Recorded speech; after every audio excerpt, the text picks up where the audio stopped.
Order! Order! You are an incorrigible delinquent at times. Behave yourself, man! But we're going to begin with the WTO terms, with two phrases, actually. The first is this notion of WTO terms, so-called WTO terms being in any way attractive or in any way desirable. The second is this claim that's getting out there now that Mr. Farage invented the phrase "no deal is better than a bad deal." He didn't. What he did was say during a campaign debate in June 2016, that he said no deal is better than the rotten deal that we have at the moment. The problem is, our Prime Minister has never asked for it. But equally, Adam, I did say during that referendum that no deal is better than a bad deal, which is obviously true. I first used that on June the 8th when I did a debate on ITV against the Prime Minister. If they put tariffs on us, those tariffs will be significantly lower than our net financial contribution. So no deal is better than the rotten deal that we've got at the moment. So no deal is better than the rotten deal that we've got at the moment. So he was comparing no deal to EU membership, not to all those future deals that everybody spent the entire campaign telling us would be easy to achieve. So, I mean, it's deceptive and disingenuous and entirely deliberate. So if history were to repeat itself, he'll say that in public about half a dozen times, and it will then become the sort of accepted narrative. It's not true. He did not argue that no deal is better than a bad deal. He argued that leaving with no deal, that the current arrangement we had with the European Union was so bad that even leaving with a no deal would be better than that. It's a statement that completely ignores the entire referendum campaign being built upon the fact that we were going to sign a trade deal or some sort of deal that would be better than what we currently had. And that brings us to there's sort of three strands. We haven't spoken about Brexit for a while, so you're going to have to allow me a little bit of leg room to set my stall out, or to stretch my legs even. Because, I mean, it's gone even more surreal than it was 6 months ago. Was it July of last year when we started explaining why it would come down to a sort of no deal versus no Brexit? And what was astonishing, and I know you can't read too much into interactions on a radio programme, but what was astonishing was that the people who rejected that analysis most violently were the people who were adamant that we were going to get a really good deal. That the EU, do you remember? I'm not going mad, am I? The EU was going to blink, and they were suddenly going to roll over and do what we wanted because we believed it. And when I said in July of last year, I can't quite see how reality will accommodate any outcomes except no deal or no Brexit, people who wanted to Brexit were really, really cross with me. Now they're almost all pretending that they wanted no deal all along. And that's just weird psychologically. It doesn't make sense in an intellectual universe. It makes enormous sense in an emotional universe because feelings ebb and flow regardless of facts. And I'll say again, that's not actually an insult. The most important things I've ever done in my life have been based more on feelings than facts. I didn't marry Mrs. O'Brien because of facts.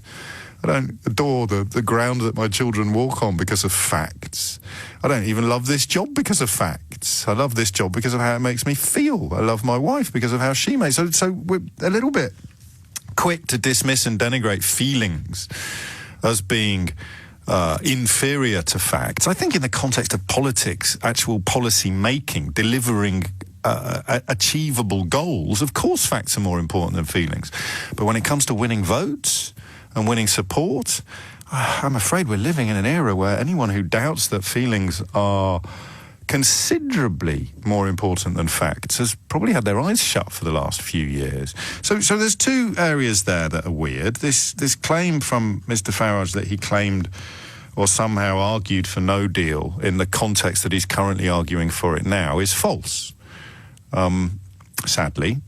And this argument that WTO terms, which, look, I've never negotiated a trade agreement, I've never negotiated a trade treaty, but I'm pretty sure I've finally got my head around what this phrase trading on WTO terms means. And I just can't, I'll tell you what, hand on heart, I can't believe anybody wants it. if they understand what it is. That's not me being sneering or condescending or saying, oh, they're voting for stuff they don't understand. It's me saying it's really hard to get your head around what WTO terms mean. Still need a bit of a run-up to explain the difference between a customs union and a single market. But as the confusion has grown, and as the analysis that said all along, you can't deliver a Brexit that you can write down. If you're going to write down the terms and conditions, if you're going to detail the detail, if you're going to describe the delivery, it can't happen because everybody who voted for slightly different things. So you're left with this claim that there was a binary vote to leave, but that's not true either, because nobody said that we'd be leaving without a deal. Everybody said that we'd be leaving with a deal better than our current arrangement. And Mr. Farage claimed that the current arrangement was so awful that even no deal would be better than that. He was citing no deal as the sort of lesser of two evils. He was not citing it as the thing that people voted for. I find it, I'd like to say surprising. I find it staggering, but utterly unsurprising that he's permitted to write stuff like this in the Daily Telegraph and see it go unchallenged. So then the third strand of today's conversation becomes that weird rewriting of reality, and I have to double check sometimes that I haven't dreamt stuff. So the suggestion in July of last year that it would come down to no deal versus no Brexit absolutely enraged and infuriated people who describe themselves as Brexiters. And yet it's turned out, I think, to be true, don't you? It's very hard to see how this is going to shake down in any other way, because all of the promises that were made about Brexit have turned out not to be true, and the only way you can avoid admitting that is to push the can a little bit further down the road, to say, well, OK, let's not write anything down at all, except leave. And then if you're asked what that means, you can say, oh, we'll be trading on WTO terms. Whatever you do, don't ask what that means. If you've got a posh voice and a kind of liquid approach to reality and the facts, you can drawl in a way that sounds very, very convincing. And tragically, we live in a country where a patrician drawl is, I'm afraid, a mode of delivery for things that are either profoundly wrong or deeply disingenuous. So this is how it works, and I'd like you to call me and tell me what's wrong about this analysis. It's not my own. It's someone who seems to know a lot more about these things than I do, but that's no guarantee. It might be even an exercise in abject futility for me to be looking at facts now when feelings are, as they say, halfway around the world. But we currently participate in over 750 international treaties, right? 750 international treaties.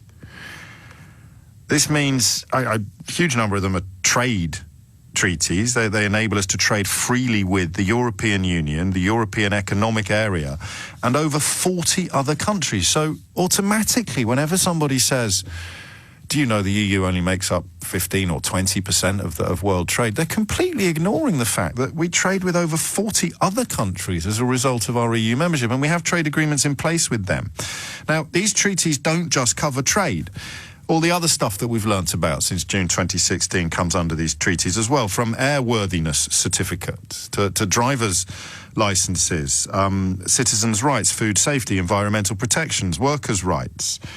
All of these things come under the auspices of these treaties, over 750 treaties, which WTO terms destroys immediately. This really is one of those mornings where I feel that we're living in parallel universes. This phrase WTO terms gets seized upon by people desperate to believe that Brexit could still bring milk and honey. And yet, for someone like me, I just must be oddly made. For someone like me, it just poses a massive question. What does that mean? What does it mean? Don't care what it means. It allows me to cheer for Brexit. Yes, but what does it mean? Don't be so condescending and sneering. Are you suggesting I don't understand? I say, no, I'm suggesting you do understand and I don't. Can you tell me? No deal, no problem, no money. We save 39 billion, we spend it back in the UK. No deal Brexit is genuinely a very bad outcome and should be avoided almost at all costs. It isn't really a no-deal option at all. It's a misnomer. It's a multi-deal option. I have said we have looked into the abyss when we have looked at no deal. For British farmers, it is a complete catastrophe to leave the EU with no deal. At the moment, I guess nobody can really define how a no-deal Brexit is going to look like. You must be the only businessman that is advocating a no deal, just leaving. All other businessmen seem to think that that would equal chaos. The forces of the establishment would say it's controversial, but I think it's common sense. We import 40% of our food in this country, and that isn't finished goods, it's ingredients. Choice will be eroded, and some of the brands and foods that people have grown to love will not be available or will be much more expensive. I think it could be very grisly, actually, in the weeks before a hard Brexit, and in the immediate aftermath. It could be very, very unfortunate. If we applied WTO tariffs to our current mix of imported products, you'd be looking at a 14% increase in cost on those products that we import. And who's going to pay for that? Well, that pain will be spread across everybody, I think. So the manufacturers will bear some, we will bear some, our customers will probably have to bear some, but ultimately the consumer will see that reflected in higher prices. Now, if you calculate according to WTO, then it's quite clear. The elements are open and everybody can do the math. And just for Czech Land Rover, it would mean that we wipe out 1.2 billion annually from our profit. And that's money we eagerly need to invest in the future, to invest in better solutions for the environment, but also for the people. But what would that mean then for your investment levels in terms of numbers? What would it mean? There's no investment anymore, there's no research anymore, because at the end of the day, with this kind of burden, there's no liquidity anymore. So if there's no investment, are you saying you would have to, for example, move production out of the UK? That might be one of the consequences, but it quite clear has to be prepared very, very quickly. Of course, it is not possible to pick up and move our large UK factories to other parts of the world immediately. However, aerospace is a long-term business, and we could be forced to redirect future investments in the event of a no-deal Brexit. And make no mistakes, there are plenty of countries out there who would love to build the wings for Airbus aircraft. I think as a country we'll do much better if we don't sign a deal with the EU. The great danger to us now, to me, and a lot of people share this, is we're going to sign away our future in a panic. So I'm trying to get around and say we shouldn't do it. Go on free trade, price go down in the shops, New Zealand Sauvignon Blanc price goes down, orange juice price goes down. Our big concerns about a no-deal Brexit would be that we could very suddenly and immediately lose that access to the EU market for British lamb. And at the moment, we would export about 35% of our UK lamb crop, and 96% of that volume goes into the EU. So a sudden loss of that market would be catastrophic for our industry. I mean, what are the implications of no deal? Well, the implications are that route from Calais to Dover is a critical route, so 11,000 trucks coming in every single day with food and drink. But most of our critical dependencies, so if we look at animal medicines, if we look at seeds, if we look at fertilisers, those also come in from the EU. So animal medicines, 90% are made in the EU. Now, we've worked on a just-in-time basis, which has been about bringing in product, taking out product, all tax-free. That is all put at huge risk, bringing those critical things into the marketplace. And also, in a no deal, British farmers are immediately carved out of the marketplace, so they lose their export to the EU market. Indeed, there is no inspection point at Calais, so all the trucks coming into Dover would then, when we regain export access, would have to go back via Zeebrugge or Rotterdam. I think we are even more worried because we know how many pallets, how many produce we are shipping every day. We're shipping 120 trailers full with produce every day. And a lot of people, I think, in the UK don't understand what's coming in. In worst case scenario, what does it look like? Worst case scenario is that there are no inspection facilities for certain goods, for example, live animals. And the other thing is that it's an enormous amount of extra work we have to do. We think about an increase of 30% of import controls and 100% of export controls. But you're in charge of those inspections. Is it not worrying for you? Well, if there's no inspection location, I cannot do any inspections. So it's quite good example. That's one truck. That's one truck of what we as customs clearance agents in Dover and the UK do. The point is, these types of checks happen for 3% of the trucks that come in and out. 100%. In a no-deal scenario, you're looking at 100% worth of check paperwork. Yes. Could you cope with that? No. We'd like to, and we'd like to be part of the solution rather than part of the problem, but we need help. But having a no-deal Brexit and stopping on the 29th will be Armageddon for us here. It's not Project Fear, it will become reality. And that frightens all of us. In the very worst case scenario, some aircraft will be grounded because those airlines will be unable to operate into European states because they won't have the operating licence. We believe that that won't be across the board, but in worst case scenario, some aircraft may be grounded on the day. Yeah, I'm worried for both road and air freight shipments. There's a certain amount of administration that's needed to happen to get an import into the country and to get an export out of the country. And at the moment, the skill levels aren't there, the software's not in place, there aren't enough customs experts in our country to handle that. A typical parcel into Milan from this airport for delivery tomorrow could be £25, £30 because there's no customs. You put customs on that, you put VAT and duty, it could be £60, £70. And so what are you telling your customers? Prepare for the worst. In terms of research, we get large sums of money from the European Union. Actually, the UK does very well in terms of research funding for the European Union. But again, it's not just about the money. It's about being part of large collaborative projects. The reality is that Manchester University has always been at the forefront of huge scientific developments, from Rutherford to Turing. You've been doing it long before you had European money.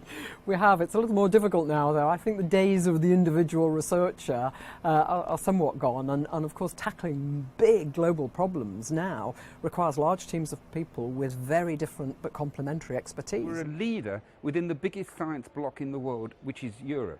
We are running away from that, and we will suffer as a consequence. The mood music is terrible. In many respects, you could say it's the most important negative thing about this whole business. We are facing a really serious problem. It has to be high on the agenda. I just don't think the public or the government has just got their head around the real calamity that we could be facing. Well, for example, we could lose access to information about potentially dangerous people who are living abroad, who may have committed serious offences, who are wanted for offences in the UK, or in reverse, the EU will lose access to information about people who are potentially in the UK as well. So there's some very dangerous people that we need to keep tabs of, which is why everyone in the UK and the EU member states want to carry on working together. And there is real potential for trouble of extremists wanting to exploit the chaos of a possible no-deal Brexit. Yeah, well, we've seen that time and time again, where there is an issue, no matter what the issue is in Northern Ireland, that people do tend to come onto the streets, that for either a short period of time or a more protracted period of time, that we do see some serious public order and indeed terrorist-related violence as a result of that. So this is purely part of contingency planning that has taken place over the years. Of course, Brexit is, if it's a hard Brexit, it's a disaster for the UK and Europe at the same time. If it comes, we will muddle through that somehow. We will have our customers, and it will not as bad as people might think, but it's not good in any case. Most likely, it would cost more for the UK to trade with the same markets, therefore damaging the competitiveness of UK companies. And here we're talking about preferences on 60% of the country's good trade. And that divides around 47% for the EU and 13% with the non-EU preferential trade partners. And the implication is that the UK exporters would risk having to pay up to £5.6 billion each year on duty on their exports. And there could be an impact on services trade as well. Whether you're UK or an EU citizen, if you're receiving a payment from the UK into the EU through a pension contract, there's uncertainty over the legality of that. And we need that uncertainty removed so insurers don't have to face choosing between breaking their promise and breaking the law. We have been as part of this trading bloc for over 50 years, and our whole economy has become incredibly entwined with the European Union. Again, some people think that's a good thing, others may think that's a bad thing. What I think is incontrovertible is untangling that is a very complicated thing to do. No one has actually left a trading bloc like this in the world, and it will take many years to untangle it. And if you were to sever all those ties, actually the consequences would be grave. What I can say at this point, without disclosing any number, is that clouds on the horizon have not become lighter, but darker. Reaching agreement and closing a deal with the EU will be critical to avoid a no-deal Brexit, which would impose a very large cost on the UK economy. So I don't want people to start panicking, because that's not the thing to do now. But it does mean that the government has to start thinking about stockpiling, maybe 4 to 6 weeks of supplies in certain cases. And it's certainly the case that NHS organisations must now start to look at their own supply chains. What drugs do they get? Which ones are they very reliant on Europe? Turning to no deal and no transition Brexit, there are a range of possible outcomes in the event of that, consistent with the FPC's remit, a remit to protect and enhance the resilience of the UK financial system to major shocks. The FPC has focused on 2 variants, labelled disruptive and disorderly, which are underpinned by worst case assumptions. In both scenarios, tariffs and other trade barriers are introduced suddenly next spring. The UK recognises EU product standards, but the EU does not reciprocate. In the more severe or disorderly scenario, the UK's border infrastructure does not cope smoothly with new customs requirements for some time. There's a pronounced increase in the return investors' demand for holding sterling assets. By the end of 2023, GDP is more than 10% lower in the disorderly scenario compared to that May 2016 trend. Despite this sharp contraction in GDP, something that's bigger than happened during the financial crisis, unemployment rises to 7.5%, less than during the financial crisis. And that reflects the supply-driven nature of the downturn. So, WTO terms, as I understand it, means that overnight we withdraw, that these treaties get shredded. That's the best way of describing it. Overnight, these treaties get burnt, immolated, incinerated. Every single one of them, okay? So we immediately lose all of the benefits. This is if we do a blind Brexit, if we crash out with no deal. That's just how Article 50 works. That is the nature of it. If you've read Article 50, it's really, really clear. A transition period softens the blow slightly, but of course, if we crash out with no deal, there's no transition period. A point that even people intelligent enough to make Theresa May's cabinet seem to have missed. Again, if I'm getting any of this wrong, 03456060973. So even if we had a transition period, then we wouldn't actually be protected by the treaties. We'd be protected by a dispensation that allows us to operate under the terms of the treaties for a specific period of time. In this case, 2 years, or however long the transition arrangement arrives. So the total number of countries with whom we currently share in trade deals is 78 countries, with 22 more countries pending, okay? So this was in December of 2018, the analysis I'm working on. It might have changed since then because of Japan. I could be wrong, but again, if that's a mistake, it's a mistake in my favour. What percentage of our goods, of all our goods imports and exports, do you think take place as a result of those trade deals? So if you were to count all of our goods imports and all of our goods exports and then divide it between the countries with whom we have trade deals and the countries with whom we don't, because we obviously trade with countries with whom we don't have a trade deal, like America. What percentage of all our imports and all our exports do you think is covered by the treaties that a no-deal WTO terms Brexit would immediately destroy?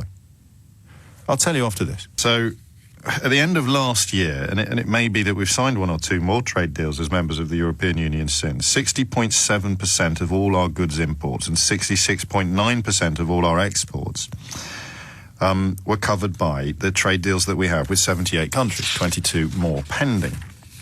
This is what WTO terms means, and this is why I'm in a state of genuine confusion this morning as I listen to Mr. Farage repeatedly argue, and Jacob Rees-Mogg and all of the others, really, in that kind of coterie, repeatedly argue that WTO terms would be fine. And then you ask which economists they are basing this judgment on, and they generally say Patrick Minford. And Patrick Minford, as we know, has described WTO, so-called WTO terms, or a blind Brexit crashing out, as being pretty much guaranteed to destroy agriculture and manufacturing in this country. So how does that help the workers in Swindon, who I mean, if they're currently employed by Honda, they're going to be looking for a job in 2021? How does it help the people in the north of England, where Margaret Thatcher's policies wiped out industry? These are the people who are being, I fear, caught up in this spider's web of dissembling and deception. So think about that. About 40-odd years of negotiations in which we often played a key part, gone. Zero. Year zero as a trading nation. And that means we get WTO terms, which I think, as was pointed out on Question Time last week, there is not currently a country on the planet trading exclusively on so-called WTO terms, right? Not one.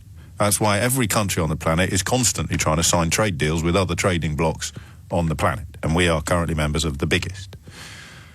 I'm really hoping that you're going to call me and just put a pin in my balloon, because this is an analysis of such breathtaking simplicity that I do not understand why the political and media establishments continue to allow these ludicrous phrases to be inflated.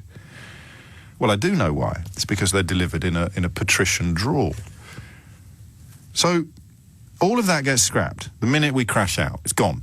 And we are, I guess, duty bound, legally bound. I don't know. I mean, if we want to trade with anyone else in the world, we revert to so-called WTO terms, which precisely no country on the planet currently considers preferable to their current arrangements, except us. We are the only country in the universe that is somehow contemplating the ludicrous notion that so-called WTO terms would be better than what we have. What's that line from Joseph Goebbels? If you tell a lie big enough and keep repeating it, people will eventually come to believe it. So the way WTO terms work is like a baseline for trade, the absolute minimum that all rational countries seek to improve on. And by rational, you sort of exclude outfits like North Korea. It's already been described by a former head of the WTO as like going from the Premier League to the 4th division. All right. Now, if we went to WTO rules, so if we crashed out and we went to WTO rules, how bad would that be for Britain? Well, trade regimes are like football leagues. You have the 1st division, the 2nd division, the 3rd division, and the 4th division. Okay, well, what division would that be? The internal market. Yeah. Exit. That would be, you would move from Division 1 to Division 4. So that's not great, is it? No, not great. 2 is worse than 1, 3 is worse than 2, and 4 is worse than 3. But that's what the WTO regime is. The WTO regime is the common denominator between Bangladesh and Canada. But, I support Kidderminster Harriers. We're 2 leagues below the 4th division. You can see the good in everything if you squint hard enough. But what it does is provide the baseline upon which trade deals improve. And here I think is the problem, tariffs. So, I mean, it's a complex schedule of tariffs running into thousands of categories. It's best thought of as bottom line stuff. So under WTO, if you don't have a trade agreement, the tariff on a car coming into the country would be 10%. Tariffs are paid by importers, a point that has been deliberately obscured and obfuscated by Donald Trump in the last week. And then, of course, they are passed on to customers. So if a British Prime Minister sticks a tariff on cars, then the importer of the car pays the tariff, and the importer passes the cost of the tariff on to the customer. So right now, we sell cars to the EU tariff-free. If we crashed out on WTO terms, they would become subject to 10% tariffs. meaning all UK-made cars would be 10% more expensive for EU consumers. And here's the bit that I really get frightened about when I hear Rees-Mogg and his ilk drawling on about zero tariffs, because this, I think, is the nub of it. It's too late now. The ship has sailed.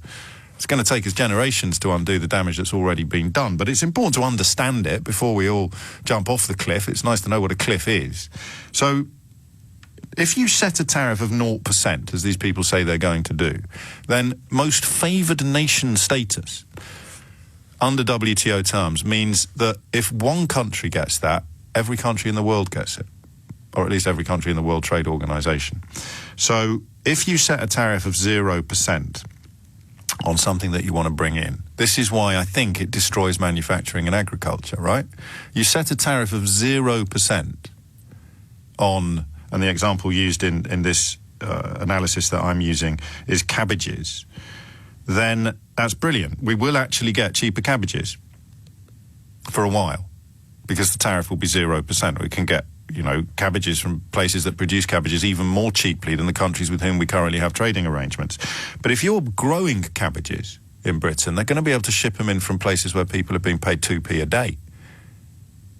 That's why farming gets destroyed. That's why arable farming gets destroyed. It's why livestock farming gets destroyed, because you will be able to, and this is why I think very rich people who'll be able to buy loads of, look, let's think of a fictional country which has got appalling workers' rights and an economic meltdown. So if you've got a lot of money, you'll be able to import stuff from these countries that don't protect workers and don't have any minimum wage legislation or child labour laws or anything like that. You'll be able to bring them in. That's how you make money. That's why if you're invested in so-called developing country funds, you're going to love this. It's why if you're a billionaire in America, you're going to love it, because you can ship in stuff. You can find the cheapest stuff in the world and ship it into Britain. You won't feed it to your own children. That'd be ridiculous. But you'll feed it to the children of the people that are currently being persuaded to vote for this. And that destroys all farming, and the same with manufacture. Anyone in manufacturing or industry at the moment, if there's anywhere in the world that makes what you make cheaper than you do, you're dead. You're finished. Because some hedge fund type person is going to buy it from that land, Timbuktu, metaphorically speaking, and bring it here and sell it. And this is what they mean, I think, when they say protectionist. So I heard, this is one of the things Rees-Mogg says, and you think, what does he mean by that? He says it like a bad word. It's a protectionist racket. And you think, who does it protect? That's, again, WTO terms. I go, what does it mean? Half the country goes, yay, they sound great. Rees-Mogg says protectionist racket. I go, what does that mean? Half the country goes, you down with that protectionist racket. And then you say, what does it protect? I can't see any reading of the facts that doesn't allow the very simple conclusion.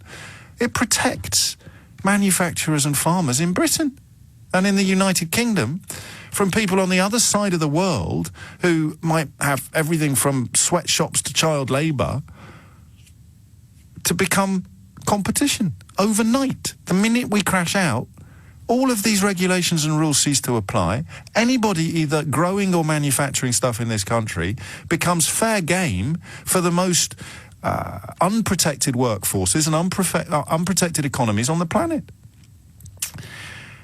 And, all right, 34% of the country, not half. But how many of those people understand what WTO terms means? I'm going to cautiously suggest to you the only people that know properly what the phrase WTO terms means, if they're currently in the business of either shilling for it or planning to vote for it, don't hate me, don't shoot the messenger. The only people involved in this push for a blind Brexit who fully understand what WTO terms actually means are the people poised to make a killing. Giles has been in touch. Load of rubbish, James. The cost of membership of the EU is just in place of tariffs, so we all pay whether we buy a car or not. Giles, I don't know what to do anymore with someone like you. That's just gibberish. It doesn't mean anything on any planet in any recognisable language. And I know that comes across as a bit rude, But it's just so far away from reality that engaging with it almost inflates the falseness to a status it doesn't deserve. There is no country on the planet doing currently what Nigel Farage is telling us to do. Not one. And it seems that millions and millions of people don't care. And that's going to be the second strand of my question for you this morning, is how the psychology of it. How have we ended up in a place where people are being persuaded to vote for an economic and trading system that is utterly undesirable to a degree that not one country on the planet is currently operating under it or seeking it? And yet we have millions and millions of decent people in this country who have somehow ended up believing that it's going to be a good idea.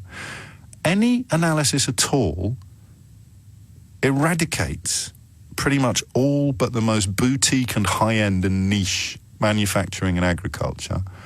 And yet somehow it's been sold to the British public as something that will improve their lives.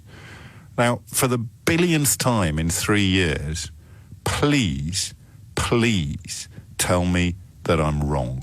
Is it not conceivable that what you're really talking about is essentially the collapse of the entire UK car industry? That when we leave the European Customs Union and go directly into competition with Asian car manufacturers, this transitional arrangements is just a polite way of describing the wiping out of the manufacturing industry. And how's that going to be explained to a public and a political class that are increasingly proud about the development of this kind of manufacturing industry in Britain?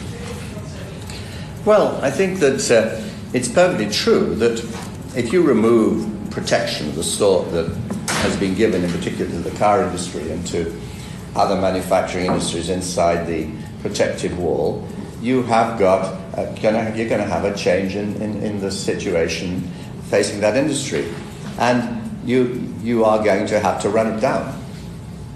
And it will be in your interest to do it, just as we ran down the coal industry and the steel industry.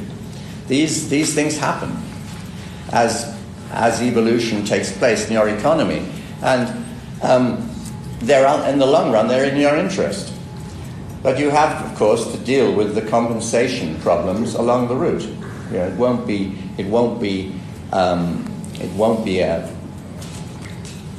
a process that can be entertained without some form of compensation. But that's, as I've said, reform always requires compensation. You can't do anything that involves, changing relative prices long term that doesn't involve some form of compensation for political reasons. So, sorry for breaking my own records there, but this is the problem, Why don't you take some phone calls? Well, because we don't know what we're talking about yet. Every problem the country currently faces is built upon the fact that we've been inviting opinions for years now in the hope of having a bit of a set to in a studio or setting Twitter on fire or dismantling someone on Facebook. We're having arguments about things we don't understand. And if you don't yet want to admit that you don't understand stuff, you keep swallowing the snake oil. And the latest dose of snake oil is WTO terms, which I have spent half an hour laying out for you in what I sincerely believe to be the simplest of terms. It paints a picture of utter catastrophe for British manufacturing and agriculture.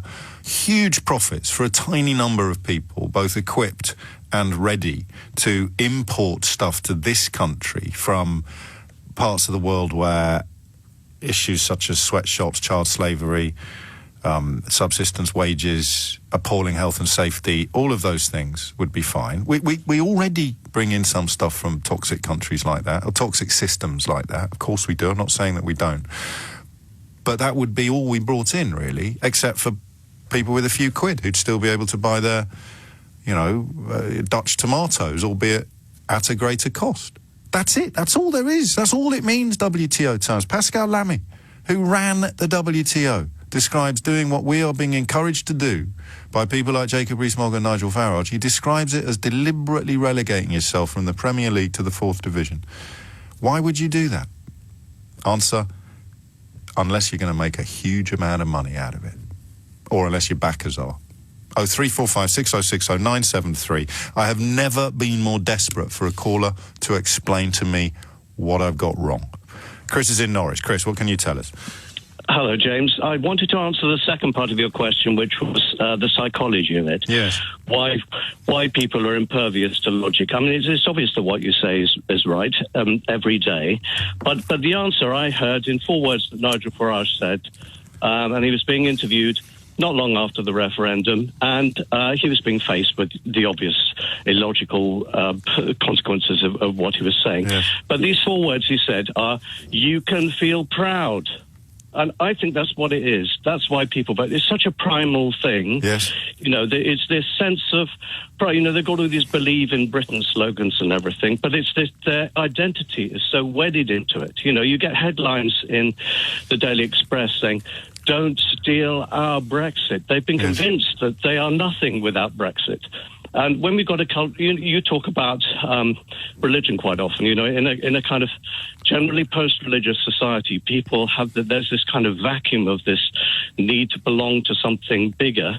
And they've been, you know, they've been groomed into this sense that they will have a sense of pride, a sense of belonging. I mean, I'm not going to dispute what you're saying, and anybody who feels offended by Chris's analysis can avail themselves of a magnificent opportunity to challenge it on 0345 6060 973. But and I do what you do, and this isn't an exercise in the pot calling the kettle black. It's an exercise in the pot asking the kettle how we can do things differently, because this automatically comes across as all of those ludicrous adjectives that the Sun like to apply to me: condescending, sneering, patronising. It's as if knowledge has become something that we're supposed to be ashamed of.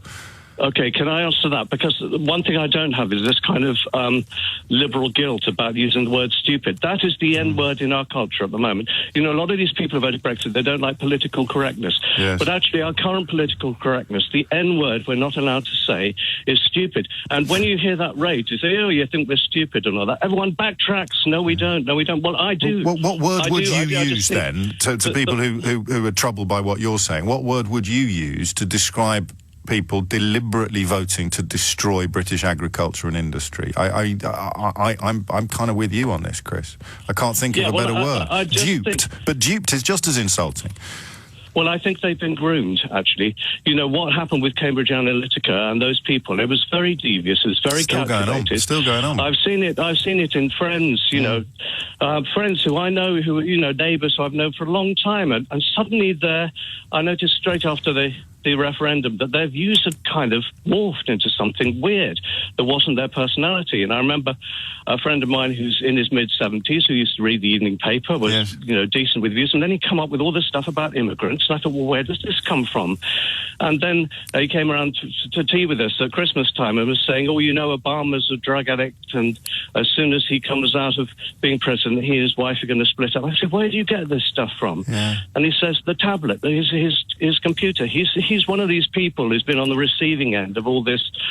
And they're already on it. They're on it again. You look at the spending, the expenditure that's already going on Facebook and social media, which is not regulated. There are no fact checkers on these sites. And when they introduce them, it will be too late for much of the democracies, many of the democracies that we describe. Good grief, I missed a lot of the Obama stuff, but the point is, of course, if you prove susceptible to that, you get sent all the other stuff as well, so you end up believing things that are categorically untrue, and then people like Chris and me don't know what to call you, because if we call you stupid, you call us names. That doesn't really advance anything. But how else do you describe someone who believes that Barack Obama is a drug addict who's going to divorce his wife the minute he leaves the White House, or that he was born in Kenya? How else? I mean, Freddie's in Cambridge. Chris, thank you. Staying in East Anglia. Freddie, what would you like to say? So I'm a student at Cambridge University, and I do a lot of. I'm with the Lib Dems here. I do a lot of work around supporting Remain. And I just thought it was an interesting point on the psychology. Having witnessed the morphing of the conservative group here, it's called KUKA, the Conservative Association here at Cambridge University, into basically a hard right Brexit party supporting group. It's no longer supporting sort of Nick Bowles or that sort of conservatism. Ken Clark, Ken Clark, even even the government it's not supporting, it is supporting the Brexit party. The majority of members of KUKA, I have no problem in saying, will support the Brexit party at the EU elections. Because the alternative is...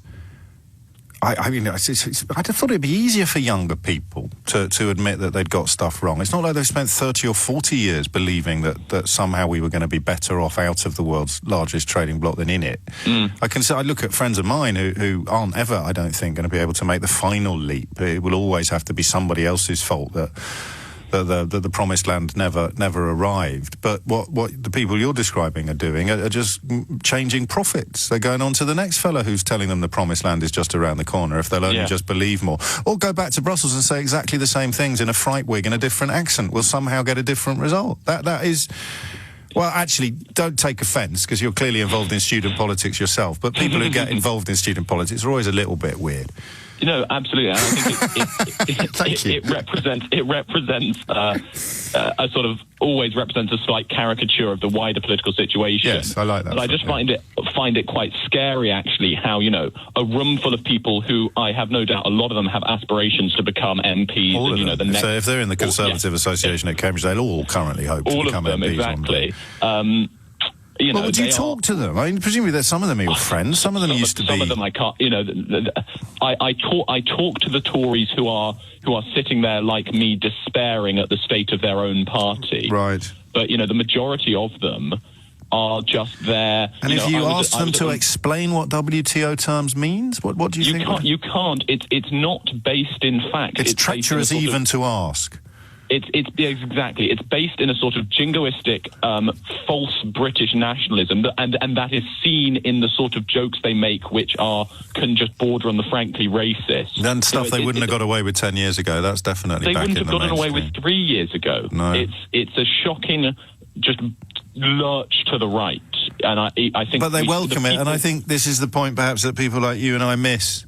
Is that we are always presumed that the so-called political correctness that Chris referred to was designed to keep the lid on a relatively tiny but profoundly toxic element. But of course, the reason why it's so toxic is because it's so contagious. Once it's out there, it's so seductive to be given an opportunity to blame your whole life on somebody else. And it's so important for billionaire newspaper owners to distract attention from their tax arrangements or their non-dom status or their epic fortunes, and to say instead, see that Romanian builder over there? He's the reason why you haven't had a pay rise for 10 years. It works a treat, but I'm always surprised. I don't know, maybe I'm getting old, Freddie. I'm always surprised when people your age fall for it. Well, it's not. It's by no means a majority, obviously, but it's a sort of it's a majority of those who would profess to be on the right, but they now take these extreme positions. They don't believe in climate change. They want to clean or crash out Brexit, and they support Donald Trump. There are very few people who would call themselves a sort of Cameronite Tory anymore here at university. He's probably a bad example. Cameron is such a busted flush, such a discredited individual. But I understand precisely the point that you're making. It makes you wonder what the Conservative Party. You look at someone like Nicholas Soames, who I don't think has been described as left-wing yet, although I saw Andrew Neil being described as left-wing last week, so all bets are off. You look at someone like Sir Nicholas Soames and you just wonder sometimes what he thinks has happened to his party. Whether or not the party still exists in any meaningful sense. Labour and the Conservatives have been completely broken by the reality of Brexit, which leaves this enormous path clear for anybody prepared to continue punting the false fantasy of Brexit. To be honest, I could go home now. That's British politics in a nutshell. We'll just have to wait and see how successful this surge from Sir Vince Cable's Lib Dems proves to be. I'm fairly confident. I think I'm allowed to make predictions like this. It's not going to be on the same planet as the surge from the so-called Brexit party because, well, as I've just said, there's a huge path there left by the breaking of the two main parties on the wheel of Brexit. This path here, if you're still going to claim that there's some promised land just over the hill, one last push, come on, just believe a little bit more. I guess we're all a little bit surprised by the number of people that follow down that path. Again, I've described what WTO terms means to you in ways that make it impossible to resist the conclusion that it will destroy British manufacturing and agriculture. Give me a call, tell me what I've got wrong. I may stay with this for the whole 3 hours. So if you're thinking of calling in later, get it out of the way now and we can move on to something else at 11 o'clock. In many ways, it's I got you, babe time. A little clock radio clicks around. Bill Murray wakes up and Sonny and Cher start intoning their classic hit in the background. As you'll know, that's the opening scene and then the recurring scene throughout the film called Groundhog Day, because he lives the same day again and again and again and again.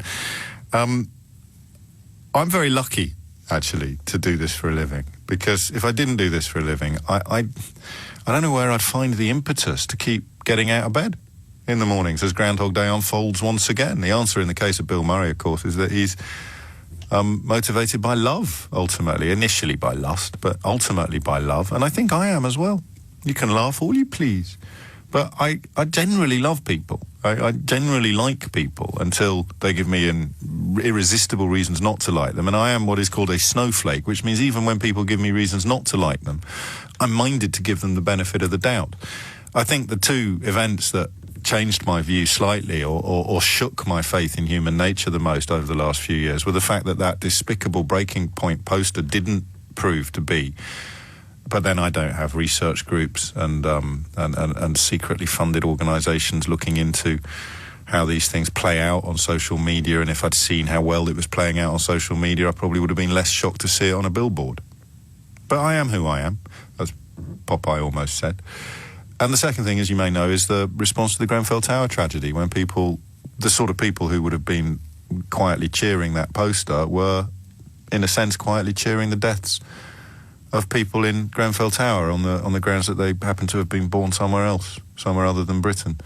And those two things, I think, if I was ever to be radicalised, those would be the wedges that could radicalise someone like me against my fellow population. But it hasn't worked. I am motivated by a belief that the people who will be hurt most by a so-called no-deal Brexit, by a so-called crash-out Brexit, will be the people who can least afford it.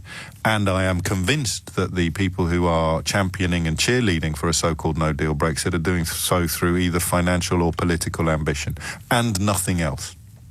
And that's why the phone lines are open today, because you're going to tell me what else is on the table. What else is the benefit for doing this thing that nobody really disputes will more or less decimate British industry and British agriculture?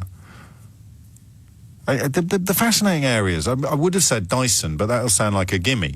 I said, I'd love to know what Dyson's going to do with his manufacturing, but it's already in Singapore. And Singapore are one of the countries that we've signed a trade deal with, aren't they? So that number's probably wrong. When I said that we had 22 pending and 78 treaties currently in place as members of the EU, it's probably 79 with 21 pending, a total of 100.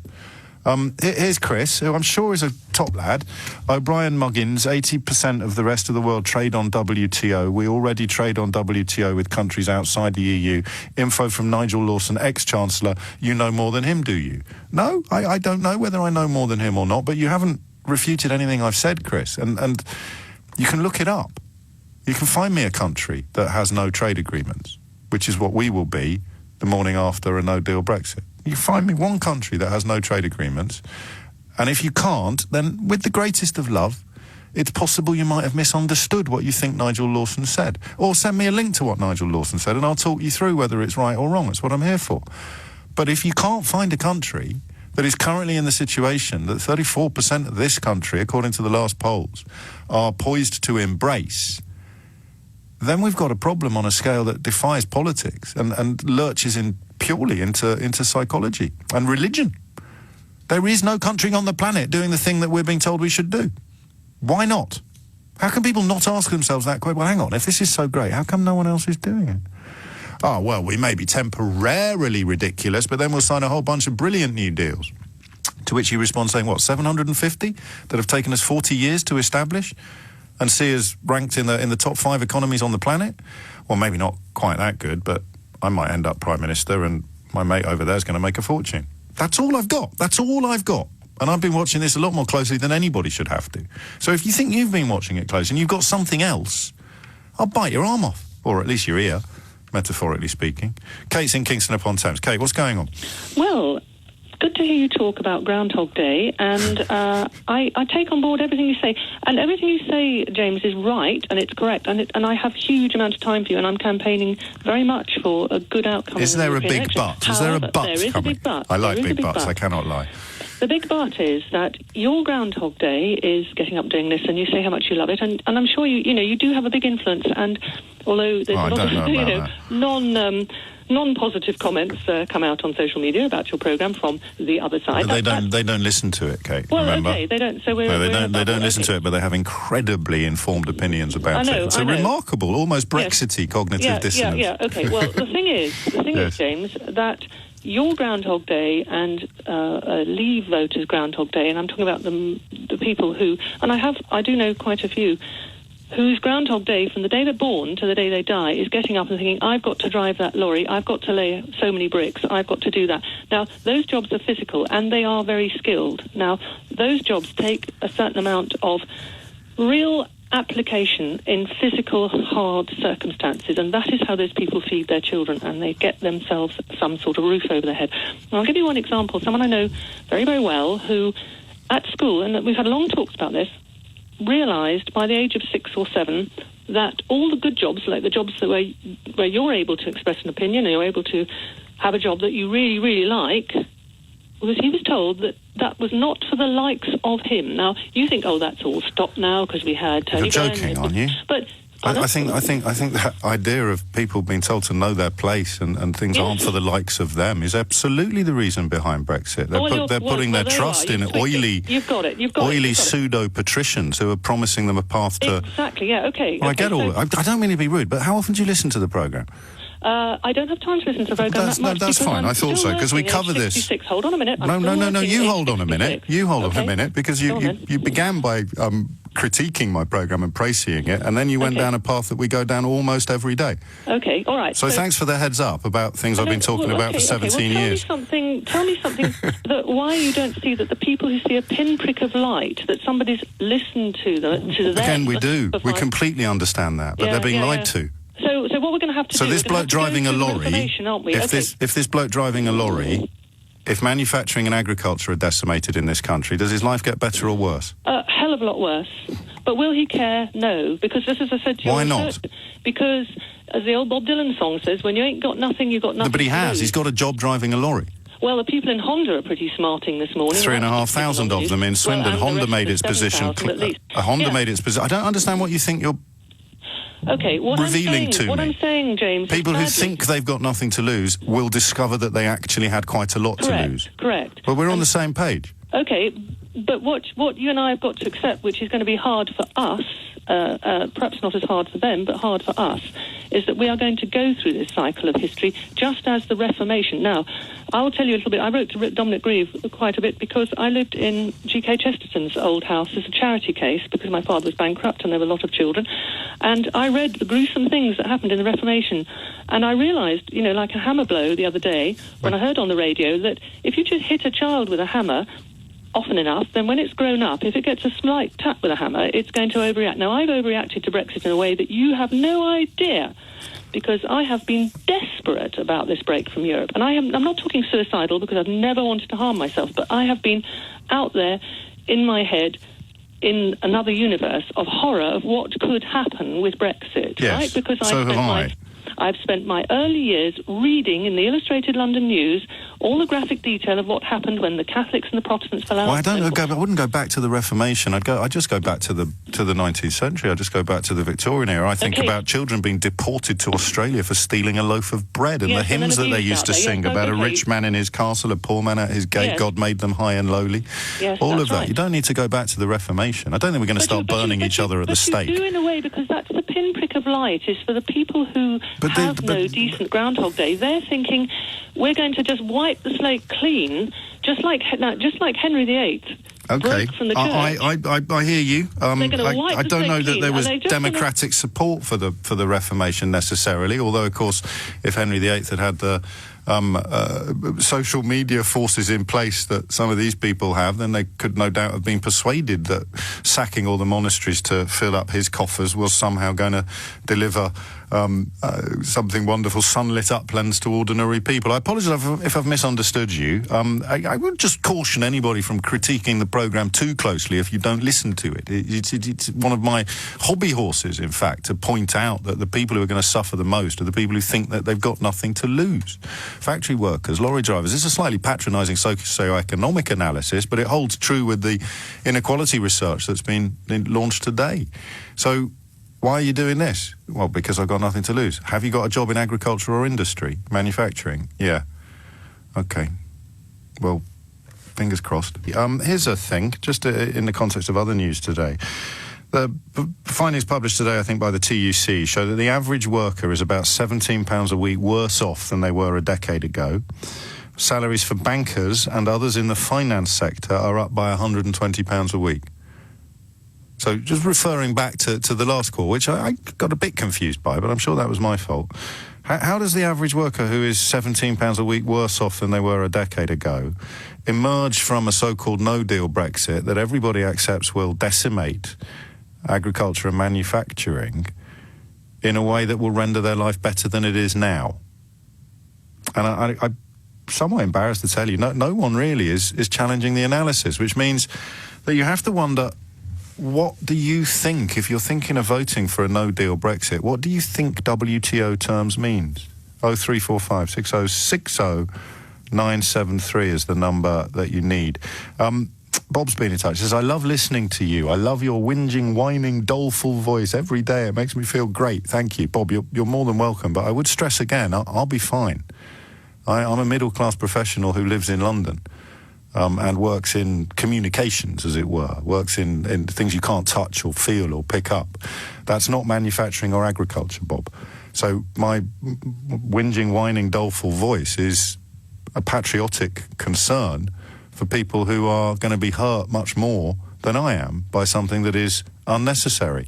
If you want to give me a ring and talk me through what you're looking forward to, then I promise in return I'll put on my most whinging, whining and doleful voice for you. But you can't, mate. So what you're doing there is sitting, cheering the diminishment of your own children's lives, which is odd, frankly. But I suppose we all take our pleasures where we can. Richard's in Queen's Park. Richard, what is going on? Well, I think that, personally, I think what's happened is that this has been reduced to a kind of support of football teams, a kind of blind loyalty to a position without any understanding or knowledge. And much as when you go to football and you see the hardcore supporters not remotely interested in the football, but only taking part in the kind of, you know, the religious. They spent half the match facing the other fans, not facing the pitch. Exactly. Yes, that's entirely the point. And I think it's a very similar thing. Well, no, it isn't. Do you know why? Okay. Because that paints both sides as suffering from the same malaise. What we've got now is one side screaming abuse at the other side, and the other side pointing at the pitch, counting the goals. And then the other lot are going, no, it's not 3-0, it's not 3-3, no, it's not, just believe more. And we go, no, look, seriously, he's just blown his whistle, it's 2-1. You can't argue with the score. Yes, I can. All right, I'm possibly extending your analogy. I think you've got a point. but I wanted to say to you, I was at the weekend, had two conversations. I mean, I am of the age group that voted for Brexit, okay? Yeah. I am the most unreconstructed Ramona you will ever meet. It's quite a challenge. By the way, I'm not a Ramona because I'm worried about other people. I vote entirely for myself. That's always. I don't really believe. I believe self-interest always rules ultimately in one form or another. I voted for me. I know how disastrous this is going to be. No doubt at all. And but I was with two people of my own sort of age group, one of whom was a professional journalist. I asked him, and who was a Brexit person, as it were. I refuse to call them that stupid word. And anyway, we were discussing this, and he was telling me how well informed he was. And I said, well, can you tell me if you knew about the effect this is going to have on Ireland? And he wouldn't answer. Somehow some residual sense of honour forced him not to answer directly to me. So he just kept saying, I'm so well informed. And I said, but did you know about Ireland? And this went on. I asked him 9 times. I felt like Jeremy Paxman interviewing, Michael Howard. He had no, of course he didn't know. So what's he getting out of it then? He wants to win. Is that I mean... That's it. You haven't... There's nothing else. He wants to be able to punch the air triumphantly and momentarily have the glory of backing the winning side. But what's the prize? Now, why that would be, I have no idea. No. But I think the point that James made about this, vacuum left by the lack of organised religion or belonging to something bigger is an interesting point, actually. Yes. I would say this to you. Last night, there was basically my feeling about it is the stats are quite interesting. The 34% that you mentioned. Yes. That's roughly the hardcore support that Trump has in America. And I think the key thing is what the Remainers, if you like, are now going to do in the face of this. I think there's absolutely no point in trying to persuade the hardcore that they're wrong. There will be a soft edge to that might respond. The point is we have to push for a second referendum, and we have to then the drive has to be to get young people out to vote, because they are still, in my experience, fantastically apathetic. Well, you don't know what you've got till it's gone, Richard, to quote Joni Mitchell. Well, that's the real problem here. Yeah, but from a young person's point of view, I read this analysis. I look at the imminent decimation of agriculture and industry, and even I, as a 47-year-old snowflake, find it a little hard to. Well, it's not going to be that bad. It's a bit like global warming. Actually, someone's already drawn a parallel with climate change denial. You kind of understand a little bit of just, well, it can't be that bad. We're not going to destroy the entire species. We're not going to wipe out agriculture and industry. That I think is where young people might be coming from. Well, I don't know. I personally think it's laziness, and I don't say this. It's not, though, is it? Because on climate change, they're leading the world because they've been taught the science in a way that we weren't. Yeah, but James, equally, that's a party. I'd been very interested to see how many people have been out for that week, in blocking London, had it been raining and cold that weekend.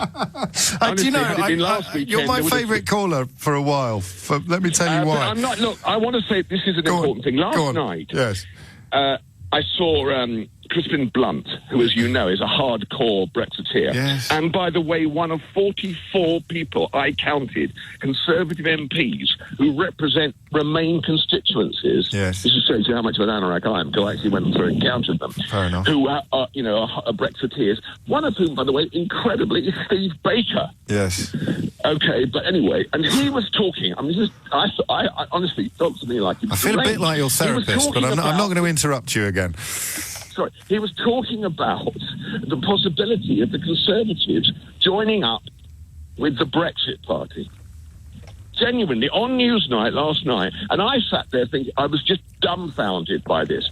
But what it might do, of course, if this is going to become a serious conversation, it might finally force the centrists in the Tory Party, the ones that remain, to realise they're in the wrong place now. And likewise with Corbyn, who is clearly a Brexiteer. I mean, anybody who thinks that he and the rest of the leadership, I did use that word. Yes, you did. Twice, actually, but I'm not pointing it out. Are actually in favour of the EU are idiots, in my opinion. The Labour Party have a fantastic opportunity, in my view, to get the most left-wing programme through they've ever had if they got rid of this Corbyn leadership and put almost anybody else in charge. They would be 25% ahead in many of the polls. And am I right in thinking, given that you described your motivation when casting a vote as being self-interest, that you would not vote for them? I wouldn't vote for Labour, no. But you're just describing from the point of view of someone who leans a little bit from the centre to the right on most... Well, I've voted both sides equally in my life. Okay, but you see this as a massive missed opportunity for an essentially socialist agenda. Not a socialist agenda, no. I mean, I see it a massive missed opportunity for a rebalancing agenda, yes. Because I think if Tom Watson or Keir Starmer or Owen Smith or Angela Eagle or virtually anybody were leading the Labour Party now, I would vote for them. But I couldn't vote for Labour Look, James, No, I'm I a understand. Jew, No, and I couldn't vote for a party whose leadership, I think, is unquestionably anti-Semitic at the moment. I couldn't. No, and many people feel the same. And of course, the other problem, if you were not in the European election, about which I will express no opinion whatsoever, but if you were to vote for Labour in a looming general election or a notional, and they did quite well, and you were doing so holding your nose about the leadership, you'd be somehow told that your vote was an endorsement of the leadership that you really, really wish wasn't there. So it's a right old mess. No one's got it right at all, but I don't think anyone's got me wrong yet. And that should just be terrifying. Here's a bloke on the radio, right? A bit of a git, frankly, far too pleased with himself. I'm talking about myself now, Richard. I'm very grateful for your call. Always wanging on about his book or flogging tickets for one of his stage shows. Frankly, it's outrageous. I don't know how he gets away with it. But what he did at 10 o'clock this morning was spend half an hour, because he cares about his country and the people in it, and the way he was raised in the Christian faith has left him with this awful burden of believing that he has to care more for those less fortunate than himself. I wish I could be like Richard. I wish I could do everything based on what's going to be best for me. But I don't, and I don't expect any awards for that or rewards for that. Quite the opposite, in fact. It's the cross that I bear. But I spent half an hour as a relatively intelligent, very well-educated fella explaining what I consider WTO terms to mean. And no one has rung me who is poised to vote for WTO terms to tell me what I've got wrong. I get a couple of texts saying things like 80% of the world trades on WTO terms, Nigel Lawson said so, but you can Google your way out of that kind of stupidity. You don't need me to do it. I've just explained what I think it means. I've cited Patrick Minford, the favoured economist of the ERG, describing the destruction or the decimation, and if you're going to get pedantic about the precise meaning of the word decimation, again, you can Google your way out of your ignorance. It means two things. It means to massively reduce, and it also refers back to the Roman army's practice of killing a tenth of an enemy army. So it will mean the dismantling or the decimation of British industry and agriculture. And I don't understand how anyone can be cool with that, unless they either don't understand it or they don't believe it. And if you don't believe it, tell me who you're getting your information from. Because the people telling you it's a great idea, they're getting their information from the economists that say it will destroy agriculture and destroy manufacturing. They also say, just like we did with steel and coal. So it's doable. If you live in a former area of steelworks or coal mines, maybe let everyone else know how that worked out for you. It is being sold to us very successfully as a solution to the Brexit impasse. My little pithy catchphrases over the last 3 years. I think we began with it'll be like getting the eggs out of a baked cake, which was my counter to the claims that it would be the easiest deal in human history and that they needed us more than we needed them. Then after it'll be like getting the eggs out of the baked cake became, I think, irrefutably true. Then I went for the minute you write it down, it falls apart. So the minute there's any kind of formal, detailed deal, then there'll be so much unhappiness from people who wanted something different when they voted for Brexit that they'll fight with each other and you won't get anything through. That became, I think, reached its apotheosis when Michael Gove and Boris Johnson, the two leaders of Vote Leave, went through different lobbies on the withdrawal agreement. That was the kind of conclusive proof for me that the minute you write it down, it falls apart. Then I suggested that no deal will eventually offer Boris Johnson, I was writing about oddly, the only opportunity to pretend that there was still sunlit uplands on the horizon. The minute he walked out of Chequers after that meeting there and resigned as Foreign Secretary, that was that was the crucial point in the context of what happens to the Conservative Party next, because that was him doubling down on the denial of reality and going instead for, well, we won't write it down, we'll pretend that it's going to be easy, and we'll promise the sunlit uplands are just around the corner. And that led inexorably, I think, to it coming down to a straight choice between no deal and no Brexit, which when I first mooted that as being close to inevitable in June or July of last year, people who wanted no Brexit thought I was being unduly optimistic.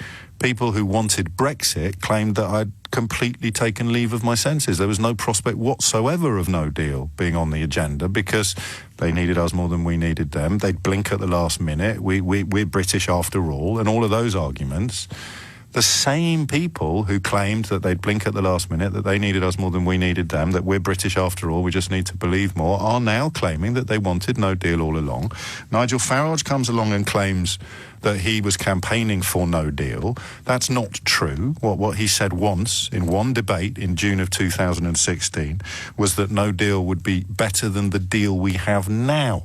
So he was essentially saying what we've got now is so bad that even no deal would be better than that. He was describing essentially no deal Brexit as being the lesser of two evils. Now he's claiming not only that he campaigned for it all along, despite never having once actually said anything that suggested support for it, but also that that's what 17.4 million people somehow wanted as well. All of which I can accept, up to and including this point, okay?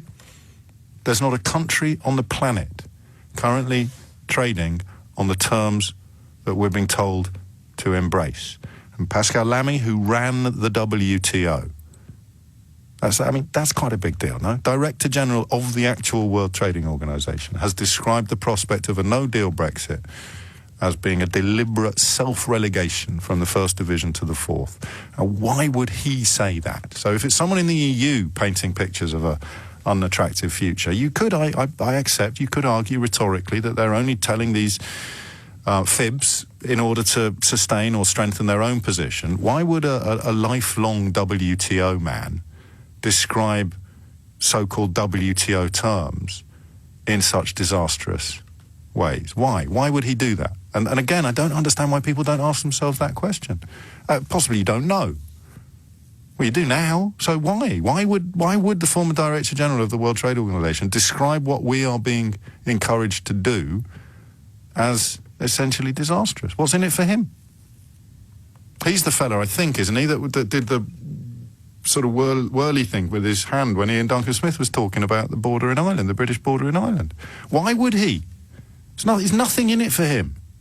And because Brexiters have somehow set the WTO up in opposition to the EU, which is an utterly bogus argument, but clearly an effective one, you can't even argue that Pascal Lamy is doing the bidding of the EU, because you're the ones that are saying the WTO is going to come to our rescue and free us from all the shackles of EU membership, which when I say what shackles, you say, oh, bendy bananas. You wonder why I keep talking about Groundhog Day. Christopher is in Cannock in the West Midlands. Christopher, what would you like to say? Hello, James. Basically, my family have been in manufacturing for the best part of 350 years, dealing in every industry from the leather trade to the automotive, everything, believe it or not, from bondage gear to aircraft windows, okay? Now, I understand the European Union want to protect certain trades. So they protect wine producers in France, which, okay, fine, it protects those jobs. Great, okay? The leather trade in Walsall in the West Midlands used to employ thousands of people, yeah? Nobody ever protected their jobs, okay? Then you've got the automotive industry. Now, you're going to say that in the European Union, we can protect the jobs and everything else. Well, the reality of it is, in the Czech Republic, the average wage over there for somebody working in the manufacturing industry, I believe, is about 12,000, whereas over here, it's 20,000. So Johnson Control, British Airbags International, all the big Lear Corporation, all these companies, up sticks from the UK, take them to another European Union country and start manufacturing there. You have a few. On the lower wage. You have a few examples of that, of course, and equally. Well, okay. Why did Nissan open in Sunderland then? Because they get huge grants from the UK. Right? No, now, come on, Christopher. Don't insult your own intelligence. Why did Nissan open in Sunderland? I used to employ 125 people. I'm very proud of you, but just answer the question. If it's as simple as saying wages are lower in Czechoslovakia, why were Honda in Swindon and why were Nissan in Sunderland? Would you like me to finish? Would you like to give me some examples? I'd love you to answer my question, yeah. I don't know those exact Well, let's have a think then. Okay, let's come up with a theory. Let's come up with a theory. No, it's yours. This is your answers to my questions. That's how it works. So why is Nissan in Sunderland? Because they get huge grants, and they also. No, but you don't. That's not true, is it? Do you know what? And if they get huge grants, Christopher, if they get huge grants, let's pretend that's true what you just said. It might be, do you know what? but that would cancel out the wage imbalance with the Czech Republic manufacturing plants, wouldn't it?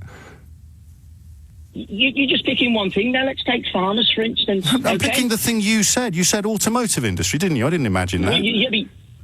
And then you said the Czech Republic, yeah? Right? I didn't imagine that. And then you said that's why they all moved there. So I said, why is this company in Sunderland? And you said something about massive grants. And I said, well, if that was true, that would cancel out your point about the wage imbalance, wouldn't it? Can we at least agree on recent history of this own conversation? When they... No, I just want to establish that we can agree that's what's just happened in this conversation. Can I say something, right? You wonder why people vote Brexit. It's because people don't want to listen to the story. I completely agree. They just want to say stuff that's not true live on the radio and then go off with their kind of head in the clouds. So let's try again. Why is Nissan in Sunderland? I don't know, but I'll tell you what is true. Well, you need to know, because you're so certain of your own position that you need to... Otherwise, you're going to go away proving the point you just made. People vote Brexit because they don't understand things and they hate having it pointed out. No.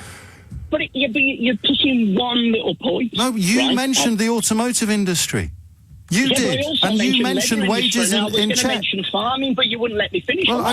Because your first point's fallen apart. Once we agree on that, we can move on to your next one. You're talking absolute rubbish, James. I'm sorry. All right. So why is Nissan in Sunderland? I don't know about Nissan. All right. Well, let's move on. Let's agree to move on. So we'll leave the automotive industry out of it. I don't know enough about the leather industry, so we'll leave that out. I certainly don't know enough about bondage. So let me just play you what the economist that the ERG and the hard Brexiters love the most said about agriculture. This is Patrick Minford a few years ago at a House of Commons Select Committee, and then we'll move on to what you think. Well, I think that it's perfectly true that if you remove protection of the sort that has been given in particular to the car industry and to other manufacturing industries inside the protective wall, you have got you're going to have a change in the situation facing that industry, and you are going to have to run it down. And it will be in your interest to do it, just in the same way that we ran down the coal industry and the steel industry. These things happen. I got to be honest with you, mate, I didn't even know he mentioned the car industry in that clip. I'd forgotten. So the EU membership, under that analysis, has protected the car industry. So now talk to me about farming. Yeah. Okay, well, I'm not a farmer and I'm not going to claim to be a farmer. But you did just say, let's talk about agriculture, right? Okay. Right. I didn't imagine that, like I imagined the stuff about the automotive industry. I'm a layman, right? Well, no, because when you came on, you were a manufacturer with 350 years of experience. How have you gone from that to a layman who doesn't know anything in the space of 6 minutes? Well, to be honest, I must know a fair bit, you know what I mean? Anyway. Why? How did you arrive at that conclusion, Christopher? I don't know. What makes you think that you know a lot? You know what? You want people to ring up and put their point of view. No. I don't want them to put their point of view. I want them to bring facts to the programme. The whole point is, the UK is one of the highest labour rates in the world, I would have thought, for wages. Okay? So we have to pick niches. We're talking about farming now, you said. Yeah, okay. Where are we going to excel in the UK? We're never going to grow the cheapest bananas. We can't grow bananas. What we could do is we can do free range. People my wife, for instance... Free range bananas? She chooses to go and buy free range food. She wants food grown in the UK. She doesn't want it in Brazil. Why do we want to ship it all the way around the world? We're going on about... So we bring products in from China. Because the people selling bananas or fruit and vegetables to your wife who deliberately buys British sustain their business models by also selling fruit and vegetables to people who don't care where it comes from. They shop according to price. And if we leave the European Union without any trade agreements in place, either... Well, that's my point. Then if we're going to buy purely how on can it price, be your point? Because it wipes out the British the point producer. Is, the European Union only chooses to protect certain industries. No, it protects all manufacturing and agriculture. Mate, you started with the automotive industry and it fell apart so quickly. It's rubbish. Because leather... The leather industry in the UK, in Warsaw, has completely gone. You might as well talk about lace in Nottingham. I mean, it just... You may do, but you're going on about the jobs in the automotive industry, right? In reality, those jobs are already going to Czech Republic. Most of them are already gone. but we just said that's not true. I said, what about Nissan in Sunderland? And you pretended it hadn't happened. What about Christopher, this is pointless. This is pointless. Every time you say something, I show you that you're... What about all the other industries that have already gone in the UK? They only choose to protect certain industries. The point is, if we leave and the UK is on its own, the UK can choose, right, we need to protect steel. I'm late for the news. We need to protect steel. Okay. You just heard the ERG's pocket economy. Okay, James. It's nice speaking to you. I'll let you go to your news. Okay. Yeah, well done. Yeah, okay, thank you. Bye-bye. Thomas Watts is here with the headlines. 11:36 is the time. I don't want to dance on anybody's grave, but that is it, really, isn't it? That is the crux of the issue. Poor old Christopher saying, you ask people to ring in with their own points of view. I said, I don't. I describe what I think is reality. I would love to be removed from that perception. I'd love to have an understanding of so-called WTO terms that doesn't entail what Patrick Minford would describe as the essential destruction of manufacturing and agriculture. And then you ring in, you say some stuff about the Czech Republic, you get asked about the Nissan plant in Sunderland, your own point falls apart and you're still angry and still banging on about leather. Where in the European Union has the leather industry? It's been farmed out precisely to the corners of the world where there are no wage protections and there are no health and safety legislations. And also, of course, I'm sure you know this, Christopher, with your 350 years in the industry, saddles aren't quite the market that they were during Walsall's heyday, in the same way that lace doesn't sell on anything like the scale it did when it was a staple of Nottingham's economy. You know? And what am I doing here? Wondering how on earth you end up on national radio claiming that economic harm is worth it because of free-range bananas that are going to get, I don't know, grown in the Vale of Lichfield. Mark's in Caterham. Mark, what do you like about it? Well, I prefer a WTO deal. There's no such thing as a WTO deal. Why not? Why? Where am I going wrong? Well, WTO is a deal. No, it's not a deal. It's what happens if there isn't any deal. No, you're trying to be obnoxious. It's a deal. Well, it's not a no deal. So who signs it then? WTO is a deal, James. Who signs it? Who signs it? The British public sign it. Well, all of them. One vote, one person.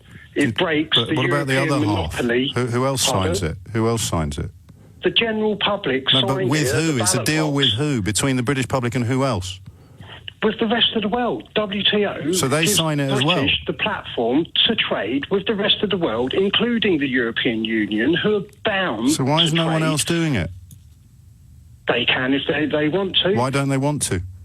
They haven't voted yet to decide. Maybe if you give France a referendum and they decide to go World Trade Organization. No country on the planet trades on WTO terms. Yeah, but what's the benefits? Let's get back to the benefits of why it's beneficial to trade on WTO when it comes to engaging with the European Union.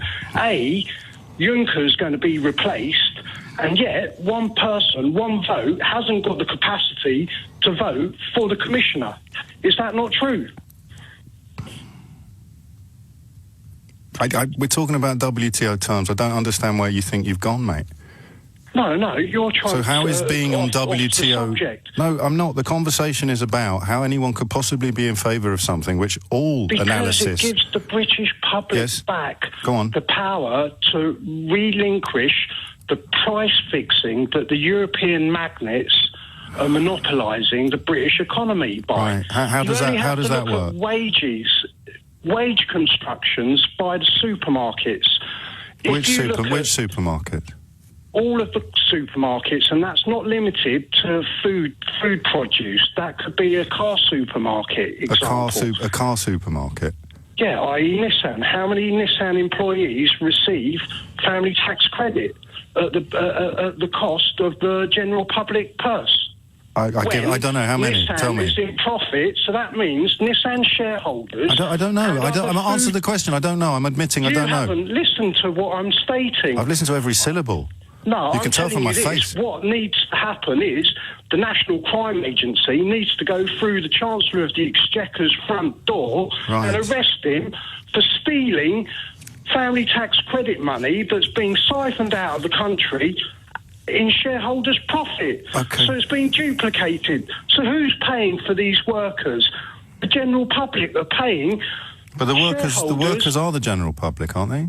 Exactly. Right. So they're being And manipulated. just briefly run me through how. So it's job share. We haven't got full employment. We've got job share. Just run me through how things are going to get better after we crash out without any deal. Well, an EU Remain government legacy with Blair. Yeah. With Major. No, but remember when you know that phrase? I think I can help you a bit. No. You know that phrase? No deal is better than a bad deal. It's not English. Sorry.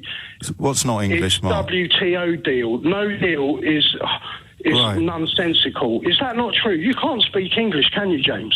No. Yeah, I know. I'm glad you admit it. Mais je sais. Shall we try again? I'm waiting for you. Let's do it with you. Okay. How is your life going to get better? What do you do for a living? I'm a person of leisure.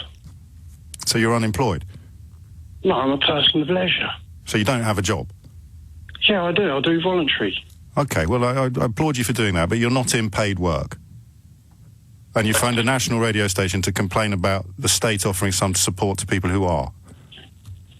No, they're not. They're chaining them as you slaves. did. You did. No, they're chaining them as slaves. Right. They're so who limiting pays your their bills? movement. Who It's pays not your freedom bills? of movement. How do you pay your when bills? You're in receipt of family tax credit. So how's no, scratch all that. No, carry on. How is your life going to get better? My children will be in an environment that is beneficial and not hostile. To whom? To my children. How is It's a the hostile current environment this hostile? government's created. Are they immigrants? My children? Yeah. Yeah. So you're talking about Theresa May's hostile environment at the Home Office? I'm talking about the EU hostile environment. The government So how is does a that member work? of the EU Union. What's going to improve? We haven't got a British government. We've got an EU directive. Okay, so how will your children be measurably better off, do you think? Not just in terms of money, but just in terms of, safety. Intangible safety. They'll be safer. Yeah, that's right. Okay. Just briefly, how? Because I'd love to believe you. Well, what elements do you think they're not safe? No, I don't think they're unsafe, mate. You do.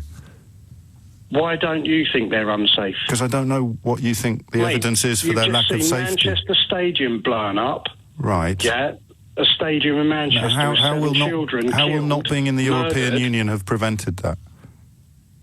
How would not? Yeah. I think you're being really, really dark. Accept that, Mark. But how would not being in the European Union have stopped the terror attack at the Manchester Arena?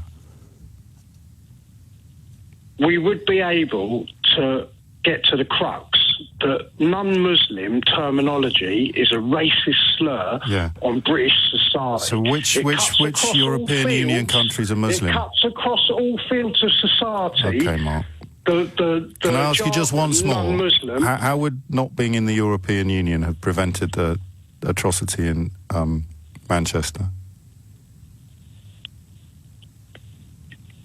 You're playing semantics. No, I'm asking you a really simple question. You told me your children will be more safe. Let's just run through it. Just pause it a second, mate. You said your children will be more safe if we leave. I said how, and you talked about the Manchester terror attack. So how will not be in the European? Yes. We would be able to challenge the Kaaba. We should be able to cordon Saudi Arabia. We should boycott I'm going to leave Saudi it now, Mark. Arabia. I'm going to leave it, mate. I'm going to wish you all the best. And I'm also going to say, if you're sitting at home thinking that a no-deal Brexit is a good idea and you're laughing at Mark or claiming that he's been deliberately selected, he had at least the guts to ring in and defend his position. You don't. You're just believing what you're being spoon-fed by the snake oil salesman who led the country into this catastrophic state, and you're letting them serve you pudding. If you do live in a sort of cosy bubble, that's what the Breaking Point poster was about. That last caller, Mark. He probably won't thank me for pointing it out. He probably thinks I'm being daft again or failing to speak comprehensible English. But that's what the Breaking Point poster was about. How can a bloke in Caterham think that voting to leave the European Union would protect his children from an Islamist terror attack in Manchester? Answer, that poster was designed to sow suspicion of everybody from certain parts of the world, everyone possessed of certain skin hues, everybody seeking to flee famine and warfare, or even people just seeking a better life for their families. Why would you unveil a poster showing people who've come from the Middle East traipsing through the Balkans, even if they were on their way to Germany? How many years do you have to live in Germany? How many hoops do you have to jump through to prove your loyalty and efficiency before you would be allowed to apply for a passport? I think it's 7, it might be more. But you don't get that from a poster that says Breaking Point. You get a poor soul in Caterham who thinks that leaving the European Union will protect him from terrorism undertaken by, in that case, someone from Libya. It's not funny. And that's why a couple of you suggesting that I went a bit easy on the guy. But, I mean, how can you not? That poor man has been led into a position of such utter confusion. I'll give you free-range bananas, all right? That was funny. And Christopher was more furious than confused. He was furiously confused. But that last lad, Mark, that's what the poster was designed to do. So you have to ask yourself this.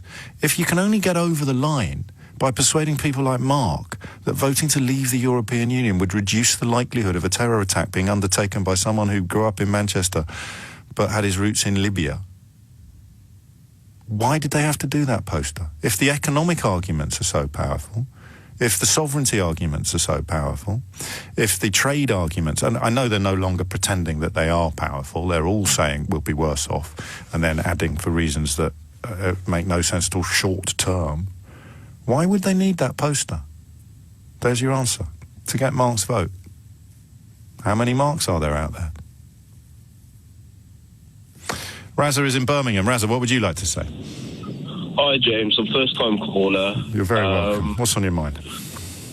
It's not as simple as black and white, but I'll go for it. You know, your previous 2 callers, I think their textbook being fed through a funnel of a lot of the Leave campaigners, what they were saying, I think they've taken it at face value. So these are the facts, and this is what we've got to run with. And almost 3 years later now, it's still something that's etched in their mind. Yeah. But the reason why I've called is because I work in imports of ethnic jewellery from India, a non-EU country, yes, but a country that's got trade laws or trade deals set up with the EU. Right. Now, I can only speak from a business standpoint and say that business as a whole has crippled from the first day that the Brexit vote came out. The results of the Brexit vote came out. The reason being is because I'll just give you the example of how it affected me on the very first day. The exchange rate changed, and now that affects the way that goods can be imported based on the price of what the goods are on the ground in, say, India, for example. That's the only example I can give. And then it fluctuates. Now, over the last almost 3 years now, that has increased gradually, and it's very volatile because it always changes based on what Theresa May might be saying in Parliament today, what Jeremy Corbyn might be I think saying. the more closely tied to currency fluctuations your business is, the less stable it's been, right, over the last 3 years? Yeah, exactly. Okay. Exactly. But the thing is, that affects thousands of businesses across the UK, so I can't see how somebody, this is before the Brexit vote, thought that this wouldn't affect us in a negative way. It's impossible. I mean, look, I'm not a well-versed business analyst. I'm a simple businessman from Birmingham. I'm not well-versed. It's the people that describe themselves as a simple businessman who seem to have a clearer vision of stuff, who people who claim that they've been running stuff for 350 years. It's weird, that, isn't it? It's more psychological than political. But the thing is, you've got to look at it, you've got to have a forecast of it beforehand. You've got to look at what the outcome of something is. So it's like, for example, sitting in your car, knowing that you've only got a small amount of fuel and thinking it's going to get you to Spain. It really is. It really is. It's trying to imagine or picture something that is happening going to happen with the smallest amount of information. What happens? Do you know what happens to you if we come out of the EU-India cooperation agreement? I don't know the facts based on what the laws are, but I know how it's going to affect me in the immediate term. So I know, for example, because I work in the import of ethnic jewellery. Jewelry as a whole, or even clothing, textiles, it's something that has fell quite dramatically in the last few years because people are holding on to their money now because of the uncertainty of and also you can buy less if the pound is weaker than it was. You can buy less from the factories and the suppliers, the jewellers that you use. But then you limit your business because you're not as widespread as you were, say, 5 years ago in terms of the what you have to offer. It's like it's like giving you the example of one of the chaps that called in earlier about car dealerships. Now, it's like, say, for example, Nissan has a range of 7 vehicles, but then they decide, actually, you know what, 3 of these vehicles are costing us too much. Let's limit ourselves to, say, 4 vehicles. You're limiting the way that then businesses can operate. And it looks that way to me, and it looks that way to you in business. And it's possible we're missing something, but we've spent 2 hours looking for what it might be that we're missing, and it's the link between European Union membership and Libyan terrorists, and it's the paucity of free-range bananas, free-range British-grown bananas in our supermarkets. You know what? I'm a Muslim man, and I hear some of the debates or the conversations that go on the radio station, and sometimes it makes me laugh because the thing is, half of these people haven't even engaged with a Muslim or with or even have experience in a specific field that they talk about. Now, I can't talk about agriculture like one of the previous callers did, or about the automotive industry, because it's not my experience. You talked about your business, your constant trading with a non-EU country with whom we have a cooperation agreement. I don't know exactly what that means. I'm kind of constantly trying to learn. I know that there's no trade agreement in place. They've been trying to negotiate one since 2007, which is going to come as interesting news to all the people who claim we should definitely leave because we'll be able to negotiate our own trade agreements with the rest of the world. That's the European Union, the largest trading bloc on the planet, has been trying to negotiate a free trade agreement with India since 2007. 2007. That's 12 years ago. Raza, I look forward to our next call. I'm short of time, Matthew. I'll warn you in advance in Harpenden, but you're going to have the last word on this before we move on. What's it going to be? Yeah, it's sort of what you've touched on quickly, is that the trade deals the UK could impose temporarily. You can't impose a trade deal. Well, I mean, like sort of like tariffs. You can negotiate a trade. You can negotiate. Yeah, negotiate tariffs, etc., etc. But if it's got tariffs, it's not a free trade agreement. Right, no, I understand that. But one thing is, the first couple of years, it doesn't have, however long it takes, it's a very small. But I don't know if you're talking about tariffs. You're not talking about free trade agreements. We just need to clarify that. Yeah. So that's what I'm trying to say. So with tariffs that will be imposed both sides of the channel, with regards to trading with Europe, as soon as you impose one tariff with one country under WTO terms, you have to apply it to every country on the planet. Yeah, but this is going to be a temporary measure until trade agreements are worked out. And what you've just mentioned about India since 2007... Trade agreements with whom? With as many countries who we choose to trade with. We've got about 80. At the moment, we are... Sorry? We've got about 80, 20 in the pipeline.